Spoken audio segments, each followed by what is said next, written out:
Okay, well, thank you so much everyone for joining us. If you didn't have a minute to introduce yourself in the chat, we'd love to just quickly learn a bit about you and where you are, what your role is, and if you want to share anything you're hoping to learn, we'll keep an eye on that as we go.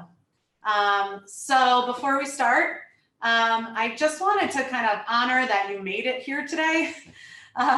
This has certainly been, as we all know and keep talking about, one of the most wild times in our lives as educators, and just getting places is difficult. So getting places to do more learning is wonderful. So we want to welcome you here and honor that with a high five. So if you can try to catch eyes, make eyes and high five someone on the screen, maybe someone you don't know, maybe you're just high-fiving wildly, or you can high five yourself. Awesome. Thank you. Appreciate it. Yeah, I know some folks might not have their screens on. You can high five on your own if you'd like. Great. Thank you for indulging us in that. We like to start that way. It's a little energy for sure. So some introductions. I'm Christy Kingham with Spring Point. We are an organization that partners with districts and schools to reimagine high school. And two of our partners have joined me today. Jessica and Jeffrey. Just go ahead and say hello yourselves. Jess, why don't we start with you? Hi, I'm Jess. And where are you coming from? All right.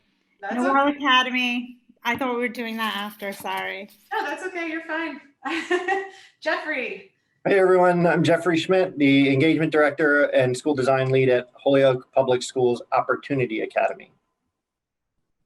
Awesome, thank you.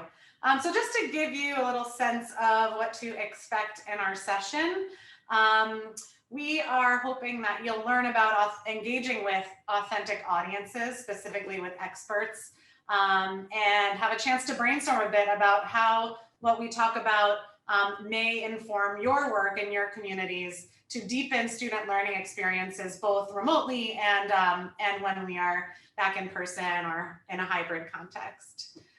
So we're going to do a bit of grounding philosophy and introduction to how we think about this work. And then we'll jump in to hear from the practitioners, Jessica and Jeffrey, and then give us some time for discussion.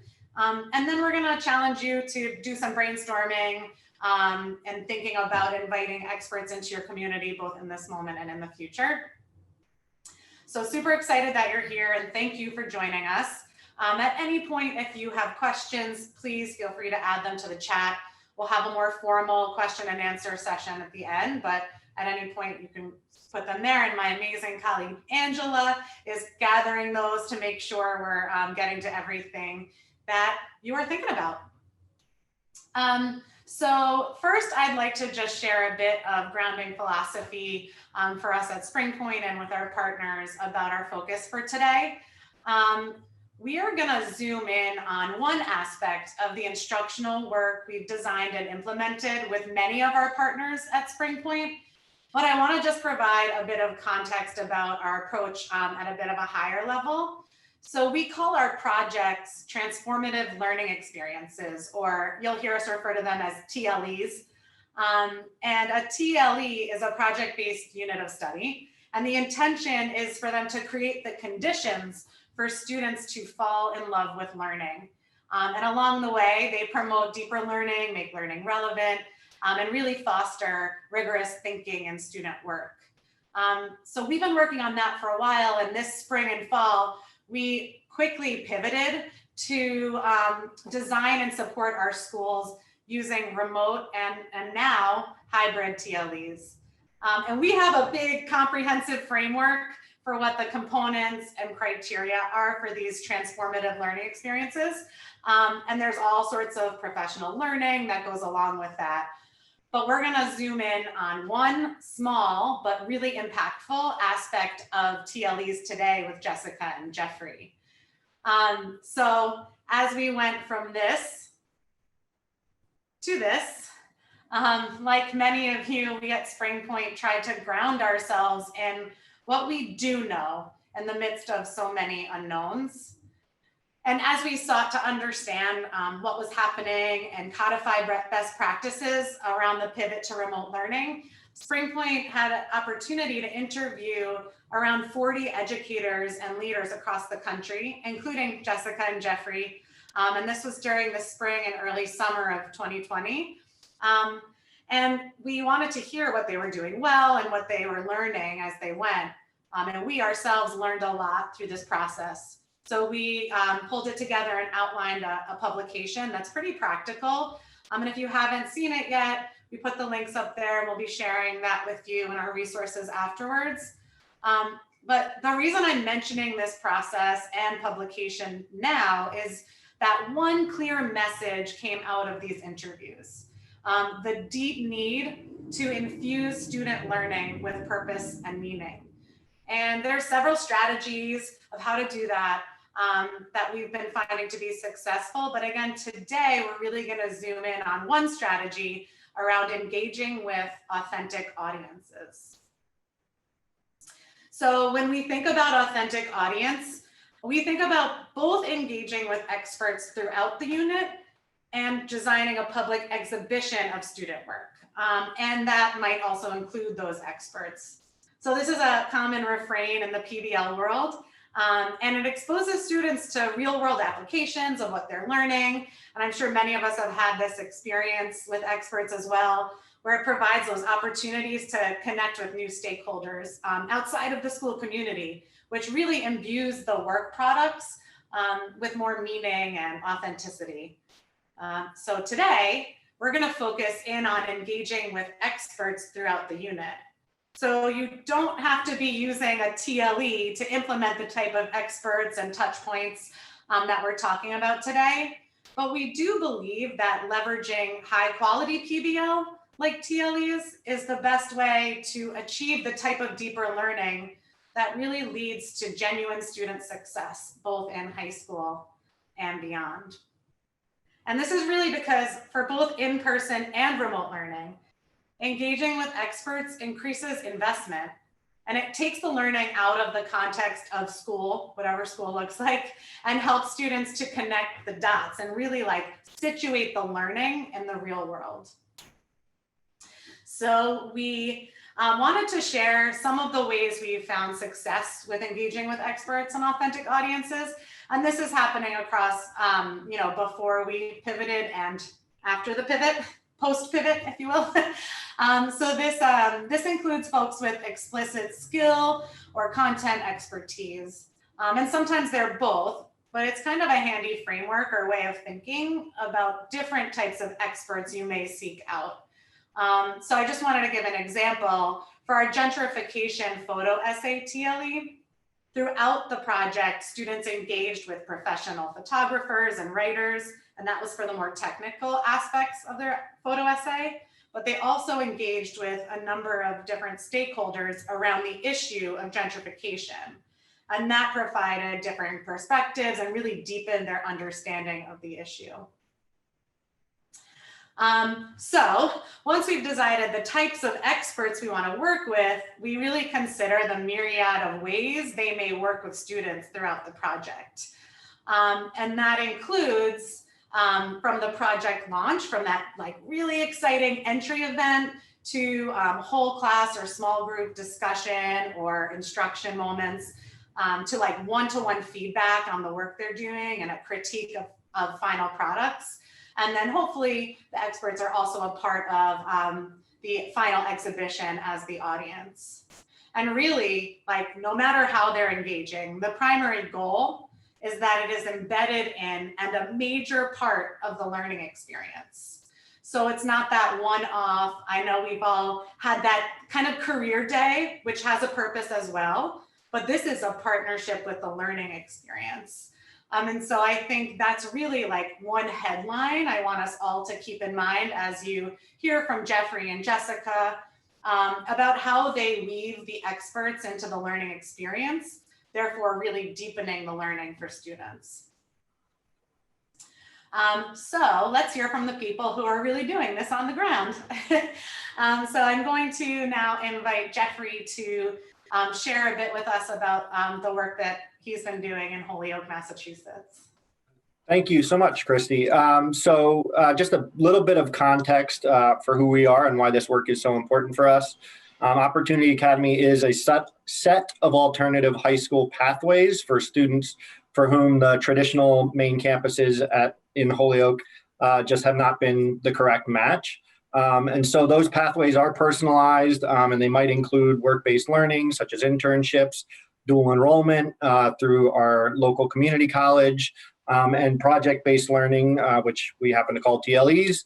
For that reason, I really emphasized that part of our mission at the bottom there, which is, that we truly do believe that one of the ways that students get that relevant real-world connection is through these sort of expert-oriented and authentic audience projects. And I specifically chose the photo of the student there because that is a student, David, who came to us from one of the main campuses where he was just sort of known as a kid who wandered the halls a lot and didn't make his way to class very often. And through the process of getting to know him, it was very clear that he was extremely bright, extremely willing to engage when he made a connection to what he was learning. And through our TLEs has become not only one of our biggest attenders, but also one of our star students. And, he's definitely a story of a student for whom these connections have had a huge impact.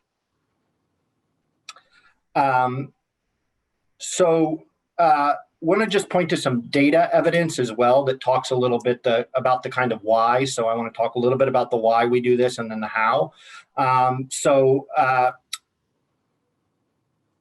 The first piece of data I want to look at is an in-person TLE that we did. And this involved a myriad of different experts, and I'll talk a little bit about what Christy pointed to with multiple expert participants and one single expert participant. This was a multiple expert TLE, and this was in person, of course. And our student participation in the TLE for payday loans was an 18% attendance increase cycle for us. So for students who did participate in that particular TLE, their attendance over the cycles increased 18%. That's a very big deal in a school where attendance is a challenge for our students. The other TLE that I want to point to is some of our remote TLEs, and we've had a lot of success with these as well. So I want to talk about a little bit about the differences later, but also the similarities, which is that they are highly engaging, whether remote or in person. So the top 9 credit earners in our remote, since we've started remote learning, have been involved in 2 TLEs or more. And I point to credits. Those are a little bit different for us. They're not just a measurement of seat time. They are a measurement of not just attendance, but also engagement and mastery of work. And for the top 15, those are students who have participated in at least one of our project-based TLE courses. So what that means is our students who are engaged in these courses are not only the most engaged students for us, but they're also engaged in the most real-world, rigorous, and relevant learning, which is really, really important for our students, like David. In diving in a little bit to our remote TLE, I am currently actually teaching a TLE. I thought it was important as the person who's leading our curriculum and instruction work to sort of know what I was asking our teachers to do with remote learning, particularly remote TLE learning. And this particular course is a slam poetry course. This is an example of a single expert course. Usman Hamidi, who you can sort of see up there in the right top right corner, is a award-winning slam poet. He engaged with us right from the start of designing the curriculum of this unit. So he was a co-author of the curriculum. He led our kickoff event where he actually performed a few pieces of poetry and had students write responses to them and share them with him and their peers. And he's actually participated in a few classes since then, both as a presenter, but also as someone who reads student work and gives them critique and feedback, and a poet for whom the students are reading their own critique, so that he is literally a live participant in their critique of his work. We also have run over the course of and if you could switch to the next slide, Christy, thanks. We also have run over the course of this time a a TLE that is dystopian literature focus. And during that time, we did use multiple participants.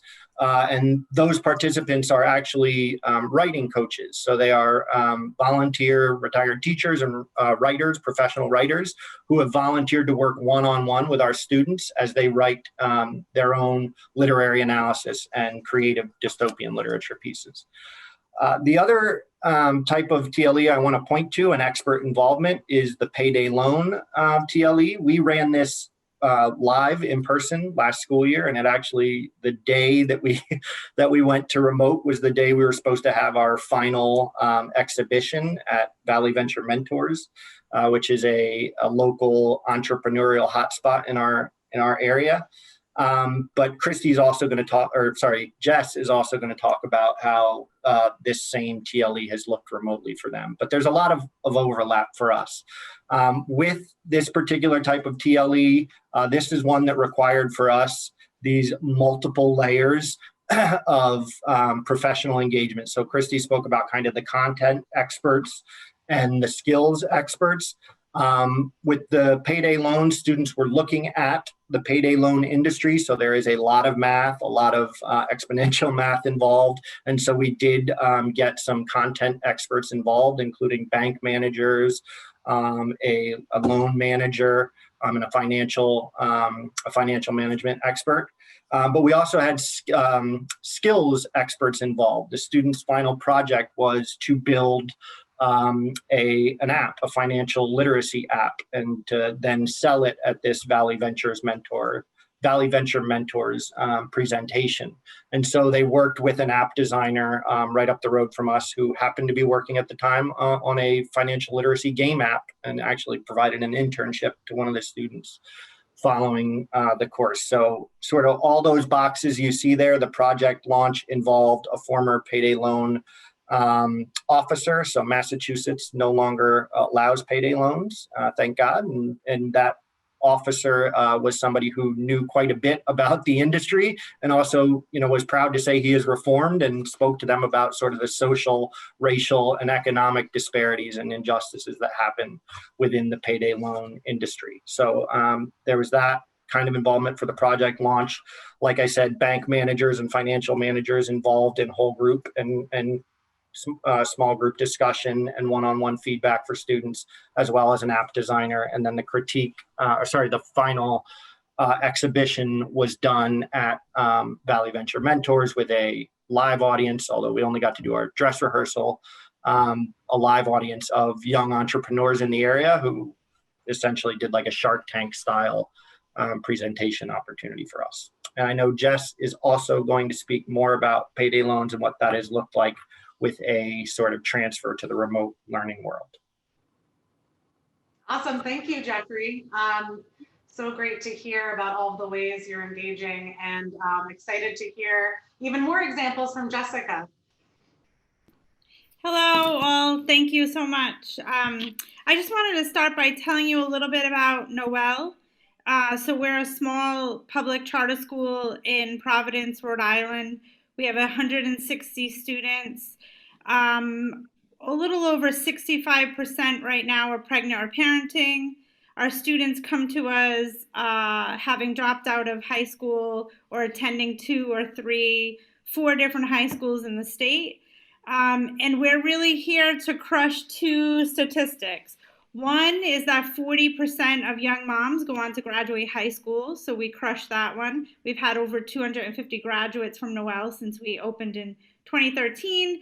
And the second is that only 2% of young moms go on to graduate college by the time they're 30. So we've had 89% of the 2019 cohort enroll in post-secondary programming. So that's a little bit about Noel. I'm the executive director. I was the principal for 4 years before moving into this role. And like Jeffrey and the rest of the cohort, we've been deeply engaged in project-based learning, TLEs, and bringing experts into our classroom. So we have our arc. I just kind of wanted to go through the arc of what this was like for us. So in fall of 2019, our journey began with a class that we had, an ELA class, and they were teaching short stories.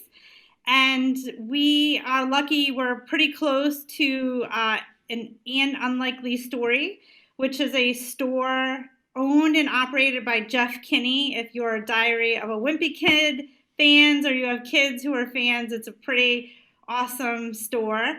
But they also do, they have a whole area on the upper level where they have guests come and perform. And so we were able to take our students from that short story class, actually create a short story that they would then pitch to publishers, writers, the bookstore managers. And so they had a real authentic audience that in the fall. And then in around the same time in the fall, we had Jeffrey, myself, and the rest of the cohort had this experience with Usman and Jamil, who was another slam poet that he worked with. He co-led and kicked off this event. And that event changed me in the way that inspired passion for something I didn't know I had passion for. It was, I joke because I don't think I've ever written a poem. I joke that maybe for a boyfriend in 5th grade, but that's it. And I left this event. It was within 24 hours, I was on the stage. That's me and my teacher. And I was like, I'm totally a slam poet now. And I wanted to go out and do this on a Friday night. And so that really sparked for me this idea that you had to experience this to really believe and understand the impact that it can have on a learner, as an adult learner or a student. And so then in January, I brought Jamil to Noel, and he brought my entire staff through the same type of experience that we experienced in Boston in the fall. And this really combined what Christy was talking about with bringing an expert, right? And so Jamil was the expert, and also the public exhibition. We as teachers performed for our students at a local karaoke place. I won't say bar because it was closed. It was during the day, and students came and we performed for them. So we got to experience both that expert and public exhibition that was so important. And from then, my teachers were really bought in. So we had one teacher who was then the model. We worked deeply with one teacher on a project called Citizens Food, which was the project focused on empowerment, social justice, and community building, and how food is an avenue to those things. And so pre-COVID, we started that work with bringing experts in, and we actually did some field trips with experts that worked with us. So it wasn't the field trip where you go, right? Because we moved from the field trips to kind of see something that was sort of related to what you were doing, but not exactly, to actually going somewhere and working with an expert on the thing that you're asking students to then produce in the end. And so we have pictures here of meals that we made together. We also visited Plant City, which is a vegan food hall in Rhode Island. So we talked about how we can be more sustainable and use vegetables in a more sustainable way, and how to actually cook with them. And we actually cooked meals that our students are familiar with. So we were able to see how can, empanadas be a vegan dish, right? And so very, thinking about their culture and the food that we eat, not only in Rhode Island, but in their families. And then we visited Gotham Greens. So we learned about hydroponics and how Gotham Greens is opened a big plant here in Rhode Island, and where those vegetables are and how they're grown. We also started working with our first Rhode Island Urban Collaborative Market. And students, this market, they could see from their homes and had never visited. So we really inspired a lot of students. This project inspired the teacher who changed her entire life. She lost over 120 pounds and is now a vegetarian and living a healthy lifestyle. So it really impacted that entire group. Then COVID happened, as we know, although we like to forget about it, it happened, and we had to finish this project. We were supposed to have a big exhibition. Our kids were going to cook a meal for a local chef panel. And so what we did was we did that virtually. So students still created their meals and they presented them to Chef Shipley. And he gave them great feedback, both in writing and breakout rooms. And it ended up being a really great event, even though it was virtual. We also worked with Payday Loan, like Jeffrey, and this is a great opportunity to invite people that maybe you couldn't normally get to come to your school. So Patrick Gill, you may have seen him. He has pretty popular TED Talk guest. He spoke with our students about finance, debt, financial freedom. The product that our students were creating in this project was a little bit different. We didn't do the app. Our students had to create a TED Talk and talk about financial freedom and like a public service announcement. And so Patrick Gill was able to give them advice not only on the TED Talk, but also on financial freedom. So we embarked on this journey with everyone in our cohort, and it really did change the way that we do things at Noel. Students now feel that they're working towards something, right? That it's towards something meaningful. They also feel as though their project matters outside of our school, our four walls, our Zoom, right? It matters in a bigger context. And it also empowers their voices, that they're heard, that they feel important, and that their learning has real context. So this really changed a lot for us at Noel. We continue to do this work now. We actually hired a part-time community engagement role where we have this role working with our teachers to bring those community partners into their classroom virtually. Awesome. Thank you so much. I set my timer, so I didn't awesome. ramble on. Thank you all so much. I was just interrupted. I wasn't even looking at the time. Thank you so much. I think we're just going to take a few minutes now, and I'd love to just ask a few follow-up questions. So we'll kind of do this in a panel style where I'm the moderator and I'm asking some questions that I have, and then we'll open it up to you all to see if you have any questions for Jessica, Jeffrey, or myself about anything that we've been talking about. So my first question is, Jess, you talked a lot about staff buy-in, and so do you think that was worth it in terms of the amount of time it took for you to reach out to the poets?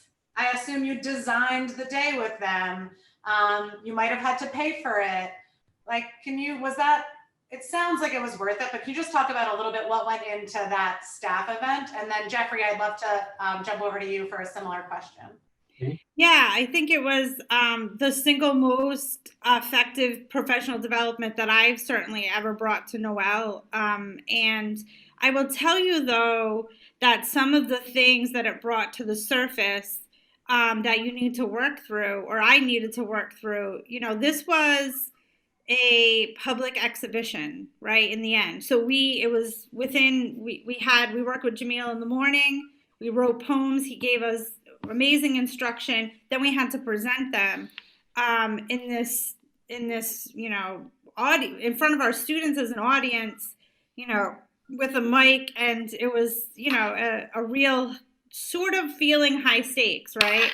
And some of our teachers, there were two teachers, and I won't forget it because they really sort of melted down sort of right when they were ready to go on stage. And I think what it brought, while that was not, obviously I talked with them and we felt good at the end, but I think it brought a level of understanding of what we're asking young people to do, and the trust that needs to be built in order for them to really shine and feel comfortable with the thing that you're asking them to do. And so, overall, just experiencing that from working with the expert to the public exhibition to having empathy for our students to understand what it is to be a learner in that moment was really critical.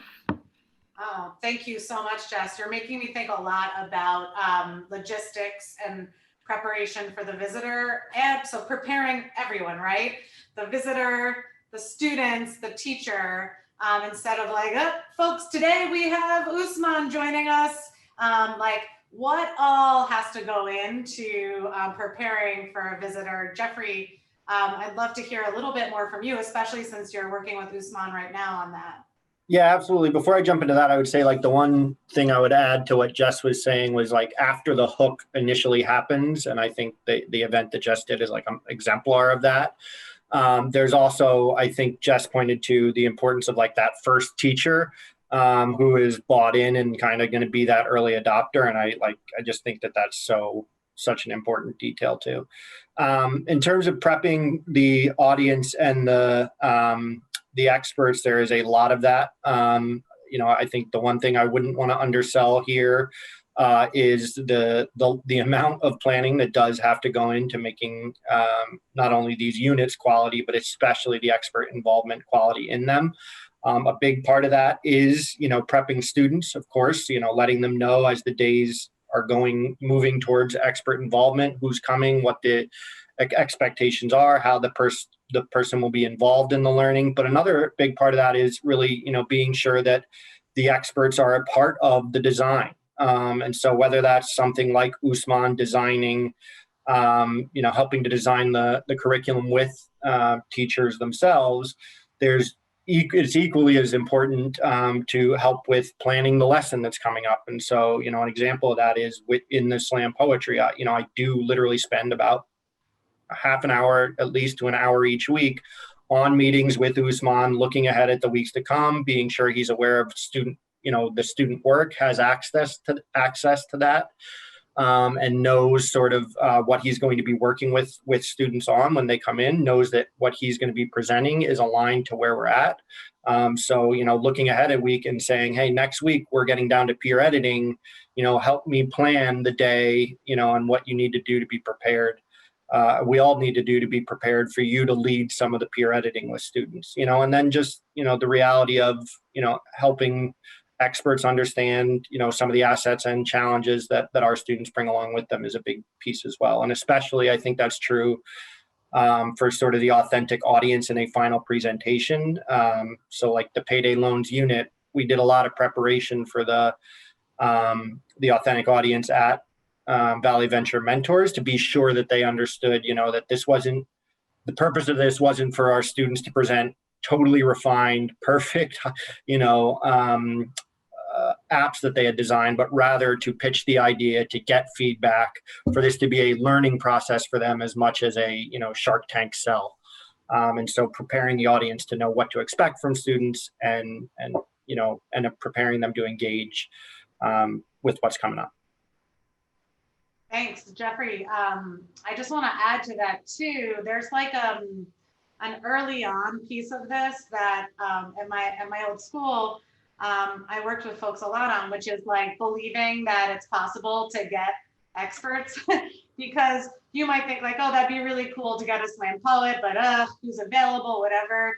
And I've just found that for me, the first step is dreaming really big about what's possible. Mm-hmm. Speaking of the dystopian lit unit, I just talked with a teacher who's using it as well, and he shared that he reached out to like 20 young adult authors of dystopian lit. He got 2 bites for them to join the class to work with the students. So that's just like another piece I would add on to the preparation is like the mindset that it's possible and you can go big, especially now to Jess's point. Yeah. People are mostly home, right? Most of us are home. A few of you are at school, but most of us are home. So it's a bit more possible. Thank you, guys. I think we should open it up to some questions.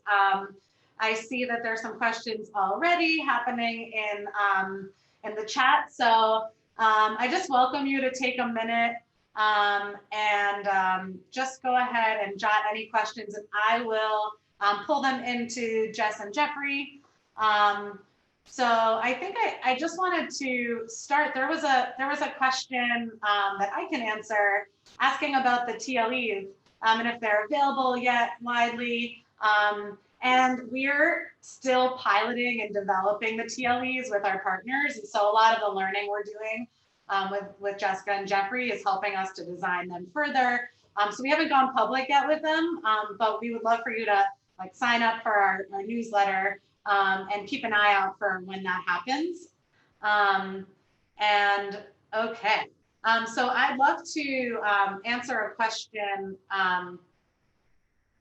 Yeah, this is interesting. So either Jess or Jeffrey, has it been difficult to get experts to commit to this high amount of time?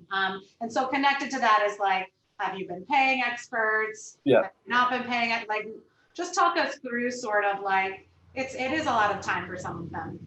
Yeah. So I think, to be honest, it depends on the expert and how much of their time is involved. So, in examples of sort of the more, involved in one event or something, you generally get those folks more than happy to volunteer. I think, especially if they're local to your community, like to see students in their own community engaging this way is big. People who are dedicating more of their time, I can use, Usman as an example. We do pay him. It is, I think, a nominal rate. I don't know, Christy, if you agree with that, but a very reasonable rate, less than I would spend for a set of books, for instance, for students. And so for my money, having them engage with an author, watching that author perform, was absolutely a worthy trade-off from going out and buying, a collection of slam poetry books and then having to find the videos, et cetera, to match up with them. It was just a much more meaningful, engaging way for students to learn. And like I said, the cost hasn't been outrageous. And I think if you find an expert for whom it is, there are other experts, who are willing to do it for more reasonable asks. I mean, I agree with everything Jeffrey said, and same thing. I mean, when you think about an artist and like Jamil and Usman, that's their livelihood, and so we paid Jamil for his time for the day, like he would have had a gig. And so, but Chef Shipley, was volunteered. He's a professor at a local college, right? So it just depends on the situation, but people are excited to do it either way, and it is very small cost compared to, I mean, if you had like a trainer come in from, a boxed curriculum, that's thousands, right? And so it's definitely nowhere near that.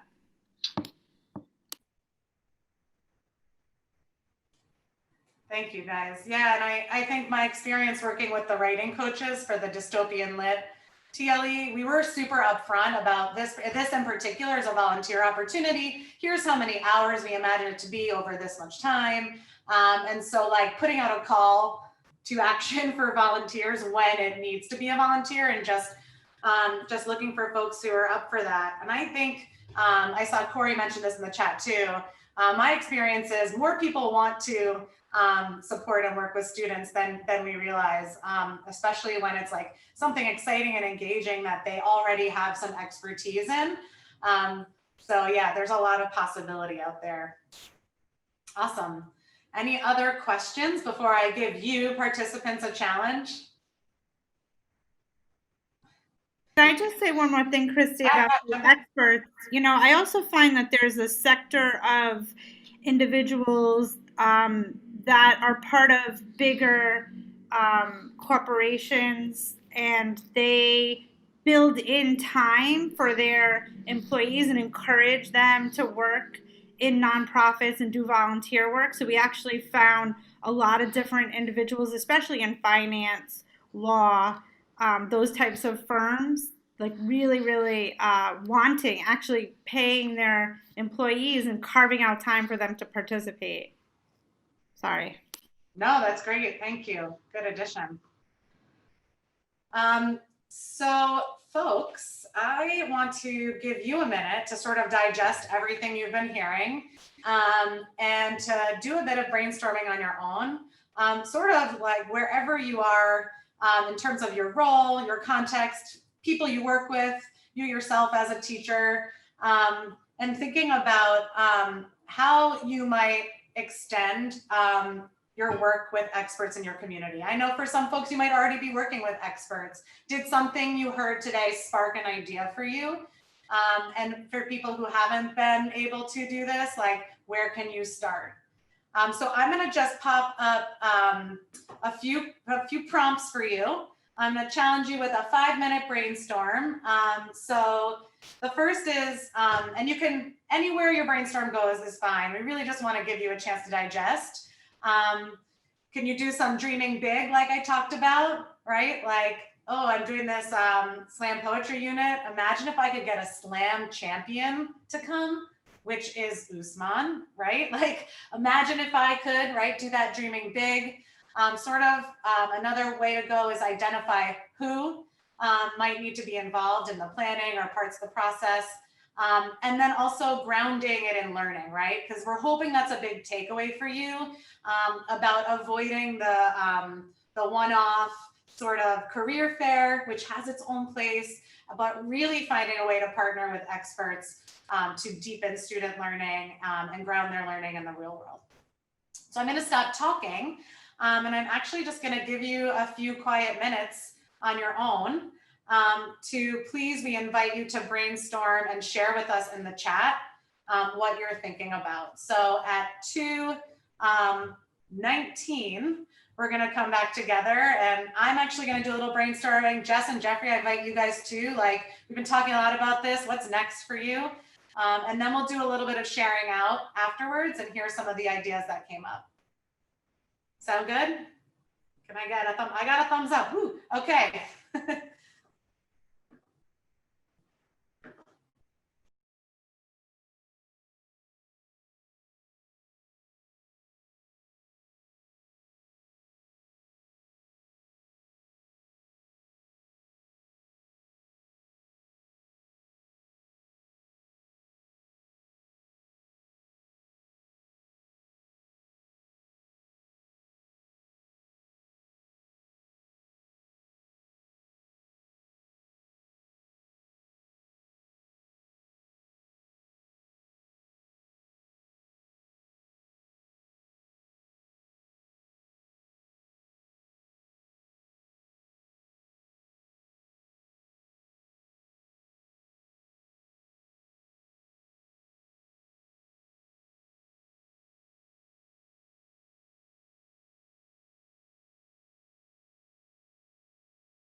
we're just going to take about 2 more minutes, and I just want to invite you to start sharing in the chat.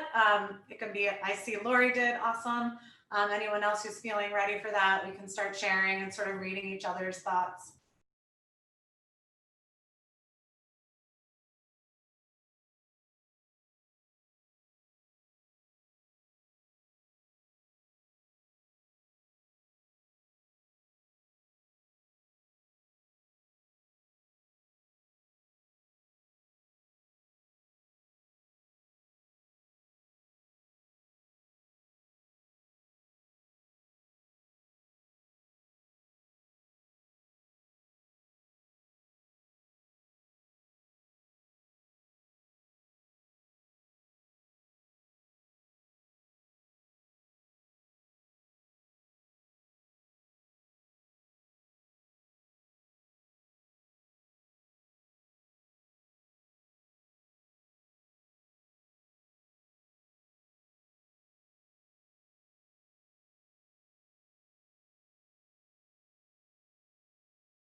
Excellent. I said 2:19 and it's 2:19, so I am going to stick to it. We'd love to hear from anyone else, and if you didn't get a chance to pop it in the chat, you're welcome to share aloud. I'll know that you want to talk because you will take your microphone off. That's like raising your hand these days, right? Just thanks to Lori for sharing that you already do a fair bit of PBL at your school, but this maybe is making you think about extending. Do you want to just talk a little bit like about what you're thinking about those more complex science-based courses? Well, I mean, it's interesting. Our model pre-pandemic is each semester has 3 to 5, like it was already a blended model. And so there were 3 to 5 in-person field experiences or like meeting with guest experts in their like natural habitat. So like seeing like the public health class would go and see an emergency room physician at the ER, but can't do that. And so what's been interesting during this time is that because we can't go and have field experiences, there's been a huge uptick in guest experts zooming in, and it's really opened up a lot of possibilities, which has been awesome. But it's interesting because I think there are teachers who have said from the beginning of our model, which launched 7 years ago, oh, my course doesn't really lend itself well to guest experts or field experiences. But I think the way that we've seen this, expanding in our classes that do embrace that, it's making me realize, like, I really do think that there's, I think there like we could challenge ourselves to do even more, and that by like actually taking out them having to be face to face might actually open up those possibilities even more. Because I think something that I heard some of you say is that there are experts that are that maybe aren't as able to like welcome a whole class of kids into their place of work, but if zooming in and like having a Q&A or judging, kind of giving them feedback on their work is something they can do virtually, I think they're more likely to say yes than they would have been to a different proposition. So I'm inspired by that. Thank you. That's so great to hear. And I think one of the pieces too that I think about with some of those courses you mentioned, like organic chemistry, et cetera, is like, what is the project, right? And so obviously we're talking about like this one aspect, and then what's the big project? And so those for me, if we could talk for 2 more hours, I would want to learn more about that and think about like, is there any room for project adjustment that helps to lend itself to what you're talking about? But that's really exciting. I hope that something happens there, because that is such a common refrain too in schools that use PBL, where like, well, my course actually doesn't, right? And it's hard because we have these siloed subjects that it's tricky, and it's no one's fault, but we can certainly try to work with it a bit more. And that's where like partnering with the experts could really, because I think I have teachers who maybe, it's not to say that they're not ready to think outside the box, but I think, they're thinking, oh, I already have my curriculum. But if there was somebody who was using, like, even when you mentioned like the payday loans and exponential functions, I have no idea if there's an overlap there with calculus, but like but maybe there is. And like, you know what I mean? And maybe somebody, a guest expert who is using the calculus in their role could then partner with the teacher to like actually make it so that it doesn't feel like it's being forced, like that, where it really feels relevant and on target, on topic. That would be pretty awesome. Yeah, and I would say even if when you don't have people actually writing the full curriculum with you, there are ways to do that within creating lesson plans with the person who's going to be, you know, involved in that particular section of the unit. So for sure, you know, if you wanted to up the rigor or content in math and your expert was coming in and that's sort of where their expertise was, you work with them to sort of design that. And that's a key way that you engage with the expert prior to the teaching. Yeah, thank you. Is there anyone else who'd like to share what they're thinking about? That isn't Jeffrey, Jessica, or Christy.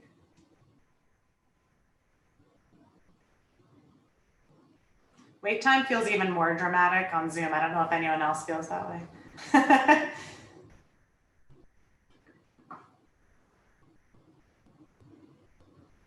So thank you. I see in the chat that Corey and Danielle were able to share some of their thoughts as well.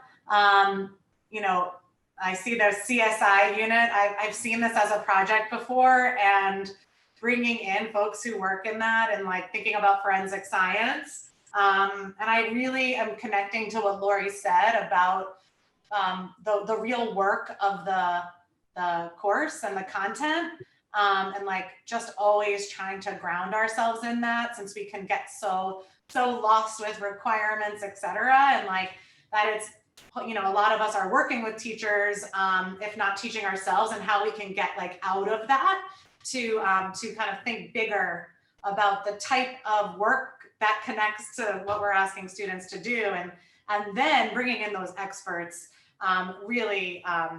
really extends that and makes it, like we said before, connects the dots for students. So like, oh, this isn't just calculus. Calculus is needed for this. And I keep saying calculus because for me, math is such a tricky one. So I'm going to wrap us up in just a minute. If there isn't anyone else who wanted to share their thinking, looking for the red things coming off. Okay, cool. So just wanted to thank you all for engaging with us today. And we have a folder for you that is here, and we'll share in the chat too. And in this folder, we included a tool that we didn't want to go through, but it's just like a capture of all the ways we think about engaging with experts and what the preparation looks like, including things like roles and responsibilities, because you heard Jess say they've even hired someone to do this piece of work. And so just helping you take away some of the lessons that we've learned over the past few years. And for those of you who are already doing it, hopefully there's something in there that is a spark for you and helps you to extend your work even more. And so we also wanted to share our emails with you. You're welcome to ask us any follow-up questions. All of us are on Twitter as well. So we love engaging in the Twitterverse. Oh yeah, thank you, Grace. I see you shared too. Yay. And yes, so there is a 1-minute survey here. We would love to hear from you how that went, what your experience was like, so that if we bring the band back together to keep talking about this, we can you know, keep going with what worked well and use your feedback to make it even better. So thank you. We'll be sticking around for the next 4 or 5 minutes. So if anyone has a follow-up question, you're welcome to ask, but please do fill out the survey, and have a good Tuesday. Thank you for spending your time with us. Thank you all.